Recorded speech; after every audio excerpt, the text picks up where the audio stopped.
Welcome to the 119th installment of Ear to the Ground, the Land Stewardship Project's audio podcast on family farming, sustainable agriculture, local food systems, and local democracy. I'm Brian DeVore, editor of the Land Stewardship Letter. When Denise Cruz was diagnosed with type 2 diabetes several years ago, she was bound and determined to not let the disease ruin her life. Like many people in the African American community, Cruz has seen friends and relatives suffer greatly from the ailment, which is the most common form of diabetes. If left untreated, type 2 diabetes can lead to heart disease, eye problems, nerve damage, amputations, kidney failure, and, in the worst cases, death. The disease is particularly prevalent in African Americans, as well as Latino and Native American populations, and it's linked to an unhealthy diet and lack of exercise. Cruz, who's now 51, has spent the past few years walking as much as possible and eating healthy foods. She seeks out fresh, whole fruits and vegetables and lean meats as much as possible. It's worked. She has lost a lot of weight and brought her blood sugar levels down to safe levels. And she's had to do all of this on a tight budget, one that got even tighter when she was recently laid off. That's why when Cruz had the opportunity to raise her own produce in the Hope Community Garden, she jumped at the chance. Hope Community is in the Phillips neighborhood of South Minneapolis. It's home to some 400 people, the majority of which are very low income. Since 2009, the Land Stewardship Project has been working with Hope Community through an initiative called Growing Neighborhood Access to Healthy Food. It's an attempt to build community power and capacity to shape a strong neighborhood-scale system that ensures reliable, affordable, and equitable access to healthy food. As part of this initiative, the Land Stewardship Project helped develop community garden plots on abandoned lots in the neighborhood. Residents like Cruz have spent the past few years learning how to grow their own produce in a small space and how this can fit with a healthier, community-based lifestyle. I recently chatted with Denise about how she was able to control her diabetes through healthy eating and exercise while living on a budget. She also talked about how gardening fits into her lifelong efforts to keep the disease in check. Denise, we were talking a little bit about back in around 2003, 2004, you were diagnosed with type 2 diabetes, and you realized a couple of things right off the bat about changing your lifestyle. And I wonder if you could just talk a little bit about some of the things that you realized you had to do and how some of the steps you took to go back changing. Like you said, it's kind of become a lifestyle rather than just a phase in your life. You've had to kind of change a lot of things. Well, first I realized that I had to change my eating habits, and fast food, fried foods, and had to go. And then I had to change my drinking style. I had to give up the martinis. That was a good thing. I don't drink white liquor anymore, but I still drink wine, red wines. I don't eat a lot of meat right now. I eat a lot of fresh foods or live food, as they're called. During the winter months, I do eat frozen foods, like, the Bird's Eye vegetable pack, or I try to get the most vegetables that I can get in a meal. And that helps you a lot better. Winter months are kind of bad because there's nothing fresh or alive, but summertime is a great time to explore wonderful foods, and I lost a lot of weight from that too. You had kind of talked about kind of some advice you'd give somebody who is diagnosed like that right off the bat, and a couple of things were, like, for example, get moving right away. Talk about some of those areas. Just some simple steps, people, because it can be overwhelming at first. If you can't get a membership to a gym, just start walking. Walk a mile a day or a couple of blocks a day, and then as you go on, you get better at walking and build your energy levels up to where you can walk a longer time.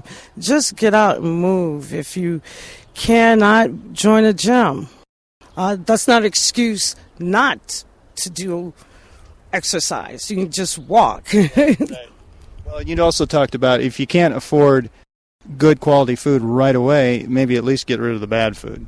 Yes, like for instance, fried foods, white bread, white rice, candies, sweets, chocolates. Those are the things that are the downfall for people with type 2 diabetes. Try to eat as much healthy food as you can. Greens, potatoes, sweet potatoes are good for type 2 diabetes. Whole wheat pasta, a lot of tomato-based plants or foods are good.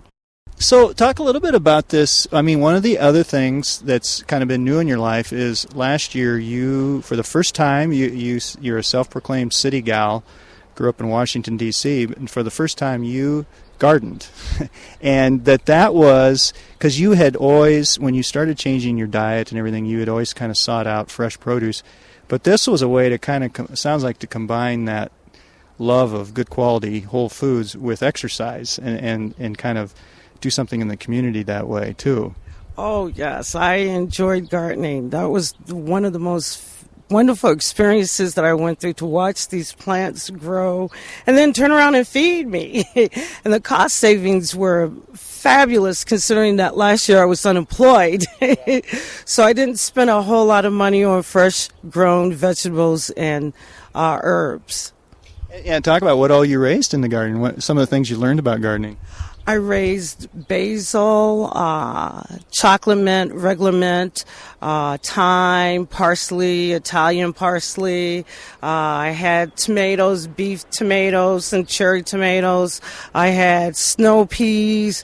And at different points of the summer or the growing season, I was fed from my garden, and I just used what I could at the particular time. And it was great. It was wonderful. And I want to do it again this year. I'm doing it again this year. You got anything different you're going to grow this year? No. Well, I don't know. I don't know yet. It depends on what kind of plants I can get. The one thing you had mentioned earlier was you realized pretty early in the process that this wasn't just going to be a short-term fix, because you were able to bring your blood sugar down to healthy levels, in a relatively short amount of time, and lose the weight you wanted to lose and all that. But you realize this is kind of sounds like a lifelong commitment. Yes, being diagnosed with type 2 diabetes is a fight that you would have to fight for the rest of your life. It's not a easy thing to adjust to, but you have to be aware of what you're doing and eating every day to establish good health. So what's the biggest thing you miss about the old diet? Fried chicken. Church's chicken, Popeye's chicken, Kentucky Fried Chicken, biscuits. I love biscuit, homemade bread, cakes. I mean, cakes are phenomenal. I get a little treat every once in a while with a cupcake, but I miss those type of things. Just going back to the garden a little bit, one of the things you mentioned that I thought was interesting was it's not just about the gardening experience was so positive, not just because you were getting some good fresh produce and all that, but also because stuff smelled good and looked beautiful, and you kind of could see how things changed throughout the season. That sounds like that was kind of part of just as much of the experience as eating the stuff at the end of the season. Yes, I mean, that was a great experience to witness the aromas that were coming from my plants, and seeing them grow from little infancy seeds to this big, live, healthy plant that I wanted to eat. Good for mental health, too. Yes.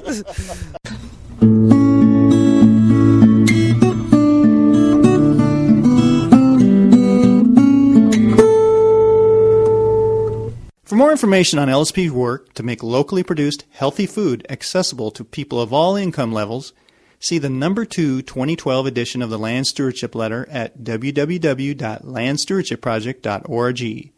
If you have comments or suggestions about this podcast, contact Brian DeVore at bdevore@landstewardshipproject.org, or you can call 612-722-6377. Thanks to Laura Borgendale, Western Minnesota musician, for Ear to the Ground's theme music.